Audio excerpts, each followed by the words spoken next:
Live TV देखे बर हमार ट्विटर पेज News36 लाइव ला फॉलो करो और लाइक करो। जय जोहार।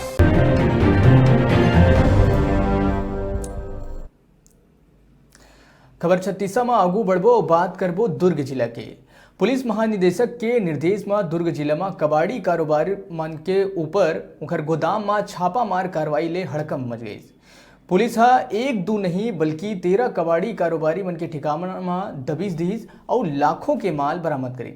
छापेमार कार्रवाई के दौरान कबाड़ी मन के गोदाम ले पुलिस हा बड़े मात्रा में रसोई गैस सिलेंडर, तांबा, लोहा, पीतल, कंप्यूटर समेत बिजली उपकरण बरामद करे है, जेकर कीमत लाखों रुपया में बताए जावत है। शहर में बढ़त वाहन चोरी और डकैती के मामला ला ध्यान में रखते हुए एसएसपी अजय यादव हा कंट्रोल रूम सेक्टर 6 में वरिष्ठ अधिकारी मन के मीटिंग लेके उमल्ला कार्रवाई पर निर्देशित करे रही से। शहर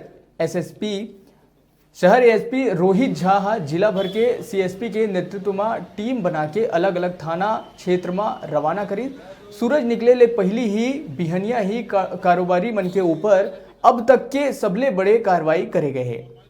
कबाड़ी मन के ठिकाना में जब कार्रवाई करे पहुंचे पुलिस हा एक के बाद एक जब कार्रवाई करी तो नेता मन के फोन आए के सिलसिला शुरू हो गई। गोदाम में पुलिस की टीम पहुंचत ही हड़कंप मच गई। गोदाम में बड़े मात्रा में मिले रसोई गैस सिलेंडर देख के जवान मन भी हैरान रह गए।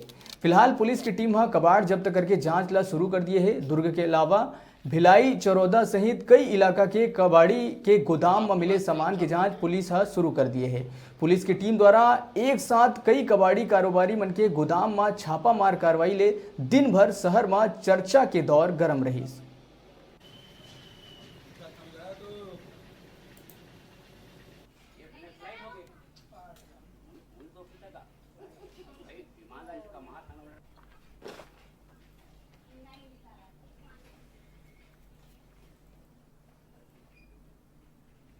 वरिष्ठ पुलिस अधीक्षक महोदय के निर्देश पे लगातार जुआ, सट्टा एवं बाढ़ पे कार्रवाई के निर्देश प्राप्त होते रहते हैं। इसी तारतम्य में कल वरिष्ठ पुलिस अधीक्षक महोदय के द्वारा निर्देशित किया गया था।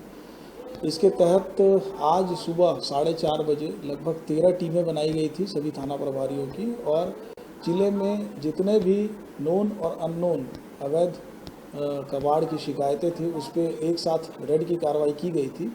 इसमें लगभग 10 स्थानों पर अवैध कबाड़ मिला है। इसमें लाखों के माल होने की संभावना है। अभी कार्रवाई लगातार जारी है और इसमें बाद में हम पूरे डिटेल में अपडेट दे पाएंगे। सर जो कबाड़ी छोटे से ब्रेक पर यहाँ रुकथन, फिर आप मन बने रहो हमारे संग, देखते रहो News36 छत्तीसगढ़ की आवाज।